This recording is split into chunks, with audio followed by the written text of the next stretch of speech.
أشهد أن محمد رسول الله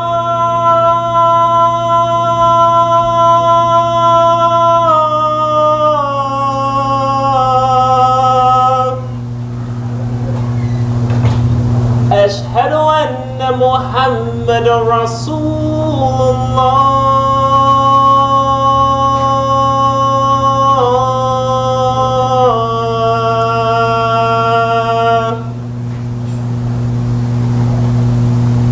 حي على الصلاة حي على الصلاة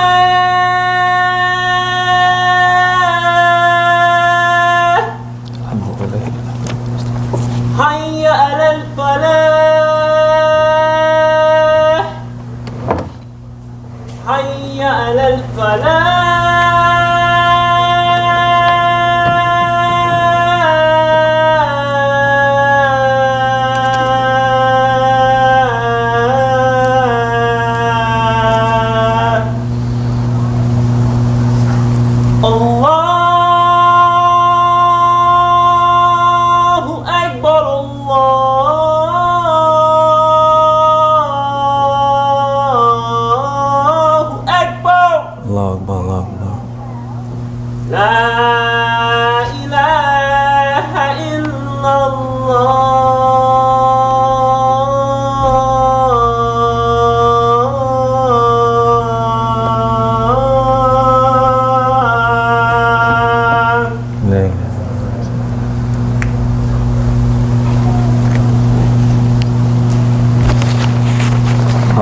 من الشيطان الرجيم بسم الله الرحمن الرحيم إن الحمد لله نحمده ونستعينه ونستغفره ونعوذ بالله من شرور أنفسنا ومن سيئات أعمالنا من يهد الله فلا مضل له ومن يضلل له فلا هادي له وأشهد أن لا إله إلا الله وحده لا شريك له وأشهد أن محمدا عبده ورسوله.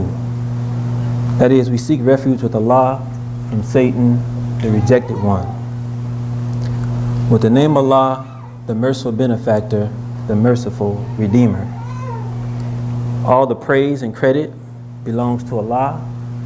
Whatever beauty you see in the earth, whatever beauty you see in yourselves, whatever treasure you discover in the world, human beings do not discover anything. It was already there and Allah deposited it there. So He deserves all the credit for anything that we see in the creation and don't see in the creation. We say we seek refuge and protection with Allah from our own souls. We can be enemies of ourselves. The human being is his own biggest enemy. The problems that we see in the world came from human beings that were influenced by the shaitan. So our religion is not no mysterious thing like we see in the movies. You know, like the howling wolf or the sky gets black. Like Satan got some control over anything that happens in the creation. He doesn't. The Quran says that his schemes are weak. His schemes are weaker than the web of a spider. Where he gets his strength at is he influences human beings. He gets in the minds of human beings. And that's where his stage, that's where he exists at. So the hands that are doing bad on the earth, they're influenced by Satan. So we seek refuge from our own souls because we're our biggest enemies. Whom Allah guides, there's none that can lead him astray. If Allah guides someone, no matter what you do, no matter what you say to that person, no matter what you set up against that person, when Allah guides him, he's on that path. We can see that clearly in the life of Prophet Muhammad sallallahu alaihi wasallam. Once he got revelation, you see that man was focused on a mission. And his mission lasted only 23 years. He got it when he was 40. But nothing that the Arabs or the powers that be or the educators or the politicians or the gang members, you name it, once he got the revelation and guidance, He never changed his course. In fact, he never blundered. You can't find me, I say this all the time, you can't find me hadiths where Muhammad the Prophet ﷺ started questioning himself or questioning the deen or even complained. I'm waiting for a scholar, anybody to tell me, show me where Muhammad complained about stuff. Of course he got sad, of course he's a human being, and abeshakum mislakum. I'm a mortal creature just like you, so he cried. You know, he laughed, he had different emotions. But never did I see him complain about, oh Allah, why are you sending these armies? Or why this poverty I got to solve? Or why this homelessness I got to solve? Why this drug problem? Why this pornography problem that we have in Mecca? Why do I have to solve all of this? No, never asked why. And we have the same book, and we have the same time on this earth. Many of us been Muslim longer than 23 years. So we can't complain. In fact, with him, it was only a few people. We probably have more people in this room right now than what Muhammad the Prophet ﷺ started out with. And we probably have more educators in this room and people of influence in this room more than what Muhammad the Prophet ﷺ started out with.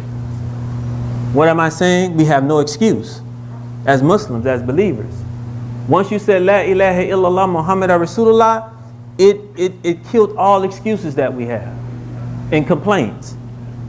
Because Allah signed us up. We signed up for a job. We work for Allah. And that's the kind of boss you don't complain to.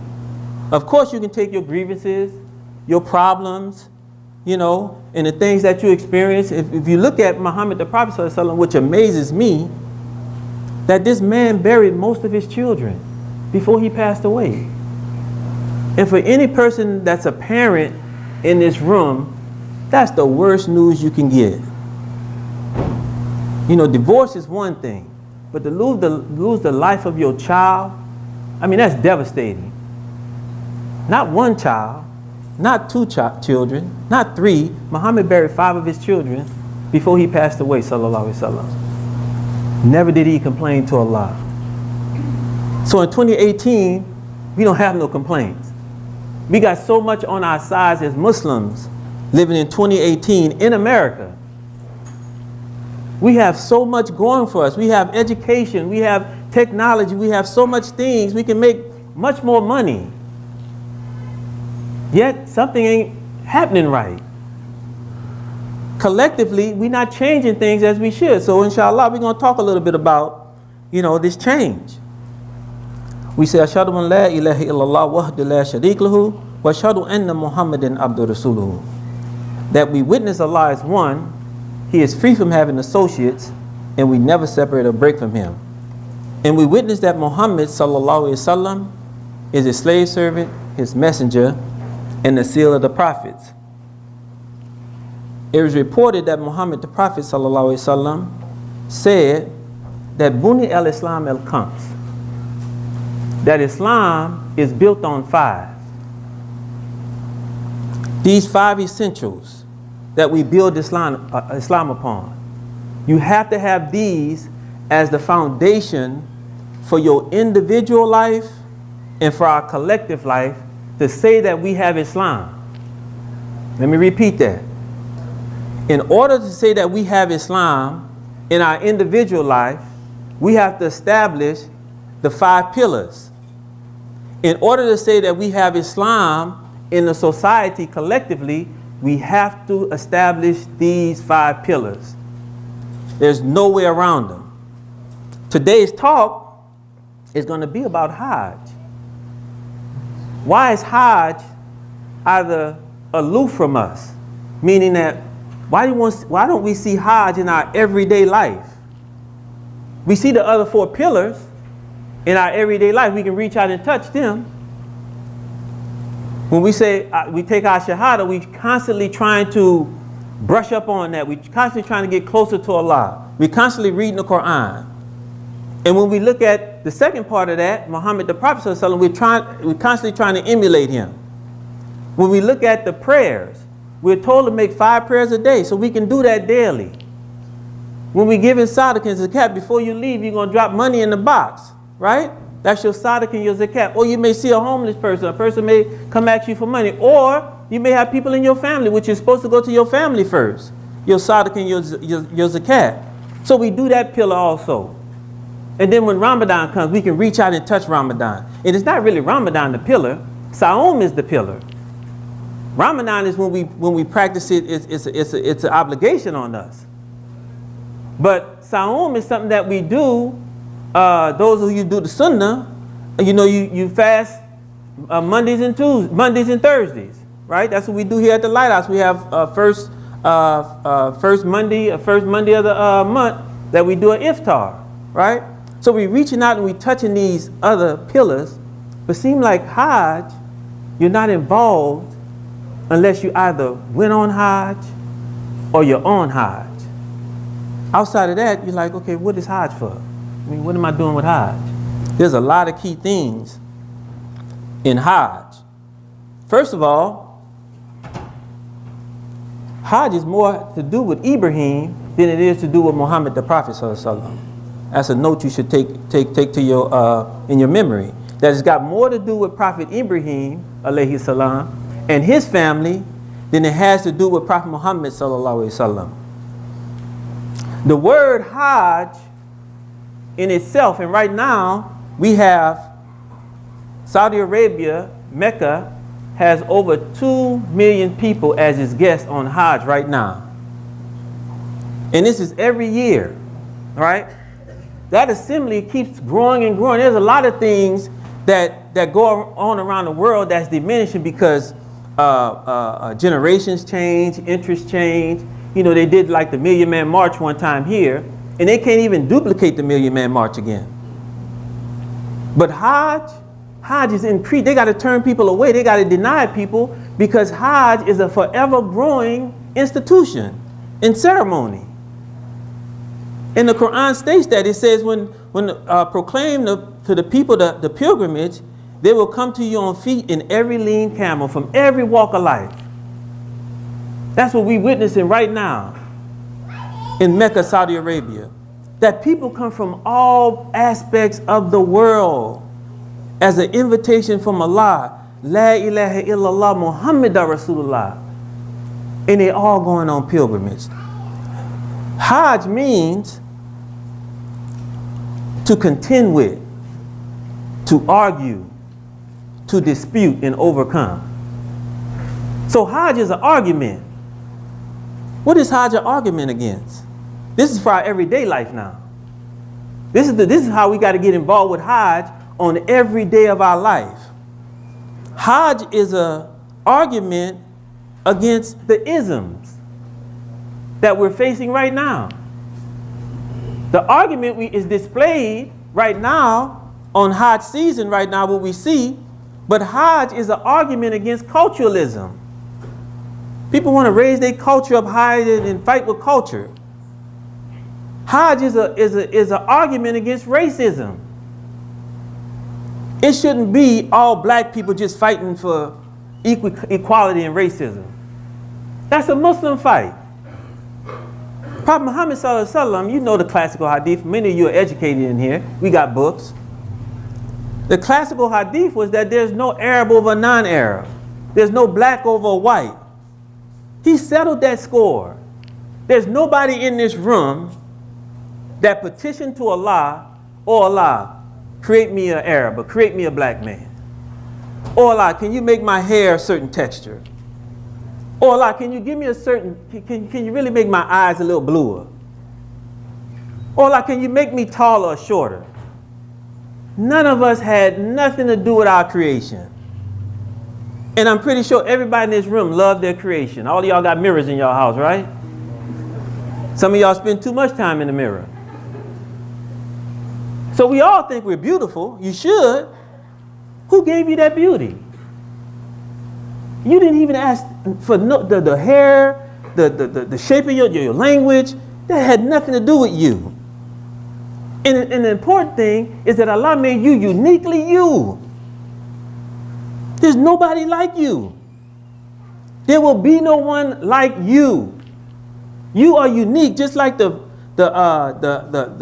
snowfalls, and every crystal is different. Just like the leaves of all these leaves in creation, None of them are the same. That's a miracle. For you to be you. And if you knew the process of birth and how that whole process works, or all these little tadpoles racing to be you, and you were victorious. Sometimes I'm a twin. You know, sometimes you have an identical and they're still not identical. They're different. Identical twins are even different. So you should be celebrating just that alone. You should be applauding and thanking Allah that Allah, you created me. And there's no one like me. That's why they the fingerprints and the DNA. That's why you can get caught up with the FBI, because you got a unique fingerprint. Watch the things you touch, you know. They can put their little powder on that, lift your thing up and identify who you are and don't get it mixed up with nobody else. DNA, the same thing. They do the swab, right? And they can tell your saliva, you know, from anybody else's saliva on the planet. I know some of y'all bought into that ancestral thing, you know, that they take your saliva and they find out you mix this, and some people, they be celebrating. I don't get into that stuff. Allah know where I came from. Allah know who I am. I know who I am. But they tricked a lot of people, you know, African Americans, you know, because we have a desperation to find out where we are, because a lot of things were stripped from us. So we want to know what part of Africa and, you know, who is our people, and, you know, we spend all this time. No, don't figure out where you came from too much. Figure out where you're going with this deen. So Islam is an argument against racism. We see that on the Hajj. It's an argument against classism. It's an argument against feminism and chauvinism. We get caught up in these things in America. You know, really, women shouldn't even have to fight for their rights. That's a Muslim job. That's a Muslim male job. I don't do a whole lot of protesting, you know, I may go out here and there. I don't do a lot of protesting. I'm concerned about who's standing next to me too. I don't want me having a kufi on and being Muslim, and then they got something, gay rights. That's me, that's my choice. I don't want to be in that crowd. I got specific things, a specific agenda in front of me that was the agenda of Muhammad the Prophet ﷺ that I'm focused on, that we should be collectively focused on. So fighting for rights for people is a Muslim job. It's not a non-Muslim job. Because we're going to be called on the day of judgment in 2018 and be asked, what did you do with this Islam? Just like this assembly here today, collectively we're going to be assembled on the day of judgment, all our names, and the strength that we had, and the time that we had, the resources that we had, the money we had. What did we do to solve these issues in the Bay Area, Oakland, Berkeley, whatever, California? And we have to produce answers. Individually, we have to produce answers for ourselves, but collectively, we have to produce answers. Hajj is an argument. When we look at the pillars, we see there's two things that the pillars ask of us. It asks us to sacrifice and to purify. Sacrifice and purification. When you look at the Shahada itself, especially those of you who come up in non-Muslim households, right, and you took Shahada, that's a huge sacrifice. For me to be standing here today as a Muslim, knowing where I came from, who got me here, and that whole tradition, for me to denounce that and say, La ilaha illallah Muhammad Rasulullah, that's a big sacrifice. My grandmama like, what y'all trying to do? Your daddy was Christian, your granddaddy was Christian, you know, we ate this, we dress this way, we live this way, we speak this language, we do this. You trying to go against that? Big sacrifice. Had to change my whole diet. Had to change my whole outlook. Had to change my whole orientation. That's a huge sacrifice that we make to say La ilaha illallah Muhammad Rasulullah. But when you say it, you get purification. It says when you take your shahada, you become like a new baby again. Right? The same thing for all the other pillars. When we look at the 5 prayers that we have to make, right?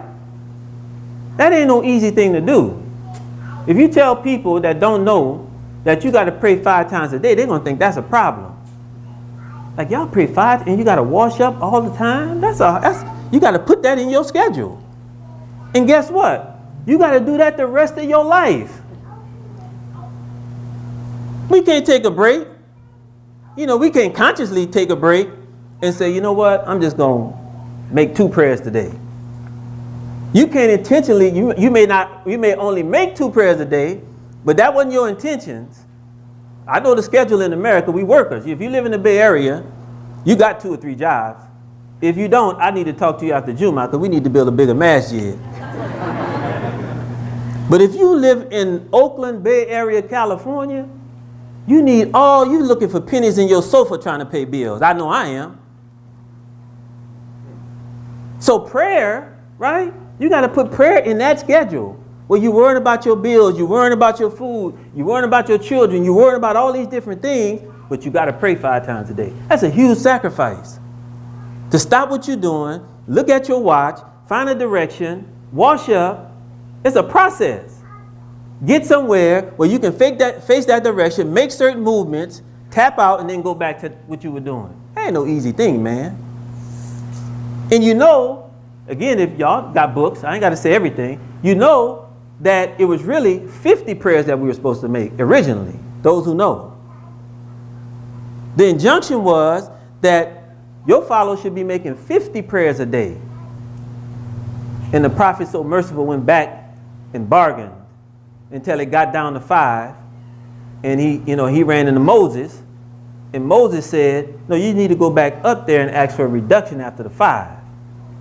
And Prophet Muhammad was so humble, he said, no, that's it. Because Moses dealt with different kind of people. Moses dealt with some stubborn, hard-headed, read the Quran. His community was hard-headed. They didn't even want to slaughter the cow right. They asking 1,000 questions about read the Quran. I can't go through everything. Right? So sacrifice, right? And the sacrifice was Ibrahim had to sacrifice his son. Something that he loved. We love our life. We love our time. We love our children. Before you leave here, when you leave here, list some of the things that you love at the top of your list and see if you're able to sacrifice that. Your wife, your husband, your lifestyle, whatever that is. Serious, man. This man had to, he was saw in a vision to sacrifice his son. His son, Ishmael, right? That he had waited long to have. There's so much to go into this. When you look at Hagar, which is a whole nother thing. This is Hajj, right? And that whole process, Hajj actually started out, through polygyny. I was scared of that word, huh? And I say that if you single in this room, you're not single in this room. You have a wife. Your community is your wife. If you are married in this room, you got 2 wives. Tell your wife that when you leave here today. Some of y'all gonna get in trouble. But really, you have 2 wives. You have your wife and you have your community. And you have to treat your wife a right way and you have to treat your community a right way. Every Muslim man has 2 wives. I don't know why our masjid is being treated like a boo thing or a side chick. Yeah, we spend all our time with our wife, we get henpecked by our wives, and then we got obligations to our women, right? But we also got, as men, we have obligations in the community. We got to roll our sleeves up.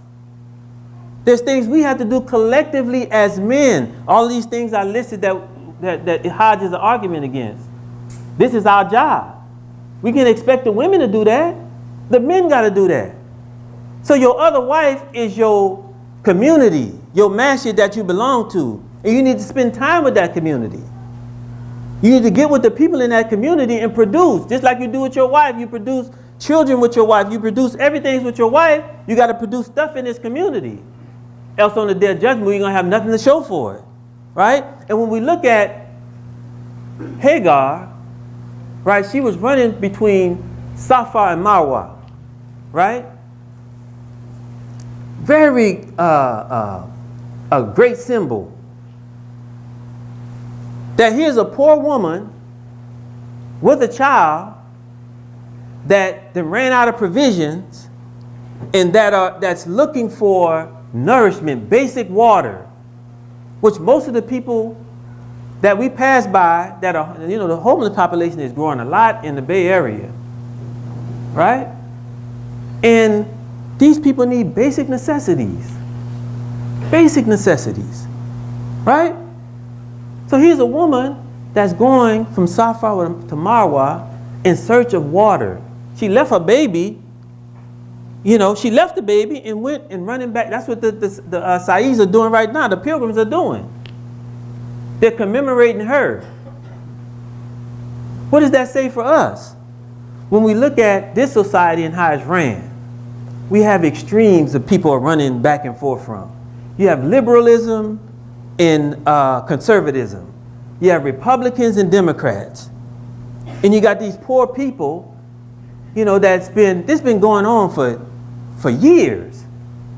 I done seen this so many times. It's crazy. I done been around to see, I done survived Jimmy Carter, Ronald Reagan, Bush 1, Clinton twice, another Bush, 2 Obamas. I'm telling my age too, huh? And now we got Trump. Same business. People are getting poor. People are getting more homeless. But the liberals say we got to give me programs, subsidies. And the conservatives say that we got to create a system where people can pull themselves up by the bootstrap. And like Martin Luther King said, how can a man pull himself up by the bootstraps if you don't have boots at all? So these people are getting richer and richer. And I can't understand how a Muslim even call himself a Democrat or a Republican. I mean, y'all gonna have to explain that to me.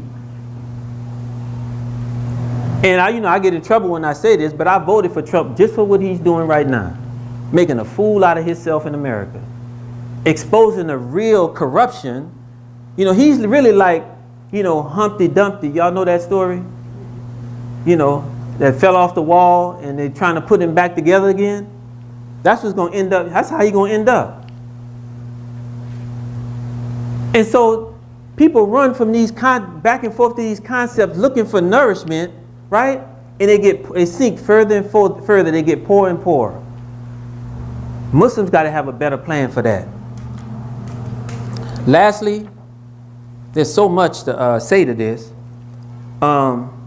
Sacrifice. One of the things, and I try to teach this in manhood classes. This should be a principle for our young Muslim boys and men too. Slaughtering animals. That's what's going on. How many? Just a show of hands. How many of you have halal or zabiha an animal? Just a show of hands. Keep your hand up. And then how many of you eaten from that? Good, thank you. One of the things about Islam makes things so real is that when you have to halal an animal, I used to keep goats in my backyard. I'm a city boy too from New Orleans. I'm just crazy. I'm saying that I have goats I have 3 chickens in my backyard now, right? And when you have this animal and you see how beautiful this animal is, and you sharpening your knife, right? And this animal, it looks so humble, and man, I can't eat this thing, but I'm hungry.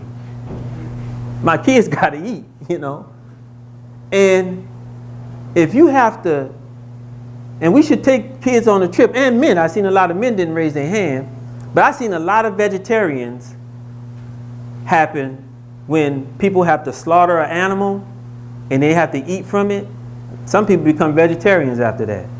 Because they ain't used to seeing that process. We used to go into Indus and the store, and they package our little meat up. We don't think it come from an animal. We think we just came out the sky. And we enjoying our meal. But when you see that thing walking around, and then when you have to halal it, and you see the nerves and the blood and all of that come from it, it's a whole different thing. It's a whole different, it gives you a whole different level of eating. We should be eating more from stuff we grow and stuff we raise. The same thing is true for janazas. How many of you have, I'm doing a survey now, how many of you have done a janaza, washed the body? I knew that was going to be a smaller crowd, right? Brings a different reality. When you have to be on the scene to wash somebody you actually knew and loved, and we just did that on my birthday, Adam, Sundiata and I, and this one was really, man, I mean, it's like, you don't come back from this one. Yeah, so when you have to do that, that's some serious stuff. It brings a different mindset to you. It brings a different view of life. And some people are just, I mean, I've worked in prisons. I done worked with some rough people on the street. And I done took some young men on trips where you give them a knife and they had to go kill a chicken. They can't even catch the damn chicken. But they can grab a gun and go shoot up everybody in the damn neighborhood. Because they don't know what's on the other side of that. So if you put them in a room with a dead body that's cold, they scared. Most people are scared. Just put them in a room with a lifeless body, they scared. Most men are scared. Let alone you got to, when rigor mortis sets in, you got to bend the fingers and you got to wash the body. And then when you got a situation where it's been impacted by some type of injury, that's a whole nother level. Gives you a whole nother perspective on you and your life and how fragile it is. And the one I did on my birthday just spoke volumes to me. Like, man, this life is fragile. Sacrifice, man. Hajj. We Muslims. Life is short. Muhammad didn't live a long time. He only lived 63 years. Some of us are pushing up on that. And if you're not pushing up on it, it's going to come real fast. We got to take this deen serious. Hajj should be in a part, and there's so much more I could have said about Hajj, but Hajj got to be in our everyday life of sacrifice. Everyday life of producing better and more as an argument. It's not just about tearing down. There's people who just can easily tear down the system. Yeah, we need to take down the whole American system. Okay, let's do that. And what you going to put in this place? I don't know. You're going to have chaos and anarchy. I don't follow them kind of people because it's easy to tear this down. Anybody in this room right here can take this and take a hammer to it because it doesn't take any much intelligence and just tear this down. A fool can do that. But when I saw Hasib taking measurements and how much time it took to build this, it took skills. It took time. It took patience. So we're not in for the people who just want to tear stuff down. We in it for people who want to make things better through an intelligent route. ربنا آتنا في الدنيا حسنة وفي الآخرة حسنة وقنا عذاب النار ربنا لا تزغ قلوبنا بعد إذ هديتنا وهب من لدنك رحمة إنك أنت الوهاب. Ask Allah for His forgiveness.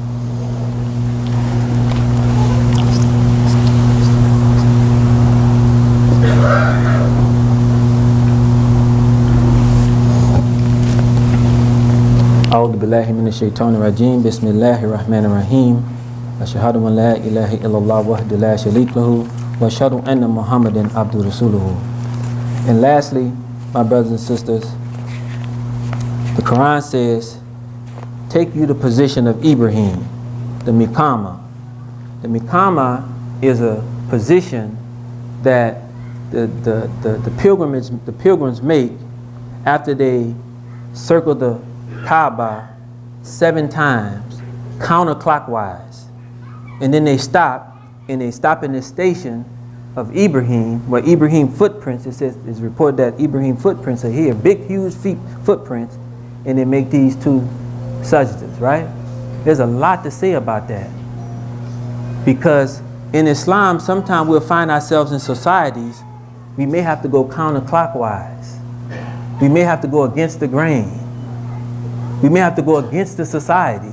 It may put us in danger. It may put us at harm. It may put us at risk because we're going against something that's traditionally, we run this. This is a European society. We colonizers. We've been running this thing. What y'all talking about, y'all Muslims? Y'all come and change something. But we have to go counterclockwise. And that's a lot of traffic moving around for you to stop and make prayer while that traffic is, just look at some videos if you haven't been on Hajj. How that crowd is moving, right? It's a lot of traffic. So a lot of them want us to get caught up in the traffic, right? We get caught up in traffic in our society right now. We get caught up in a lot of things that we don't belong in. But we still got to go against the grain of the society sometime in order to make things happen. And when you take that position of Ibrahim, when you study Ibrahim and you take his position, and there's so much in the Quran about Ibrahim's position on things, then I think we'll be successful. And we say the prayer all the time. In every prayer we say, oh Allah, bless Muhammad as you bless Muhammad as you bless Ibrahim and the true followers of Ibrahim. Think about that. There's a blessing that Ibrahim got that we want Muhammad to get. Sallallahu Alaihi Wasallam. Akumus salam. Let us make prayer. الله أكبر الله أكبر أشهد أن لا إله إلا الله أشهد أن محمدا رسول الله حي على الصلاة حي على الفلاح قد قامت الصلاة قد قامت الصلاة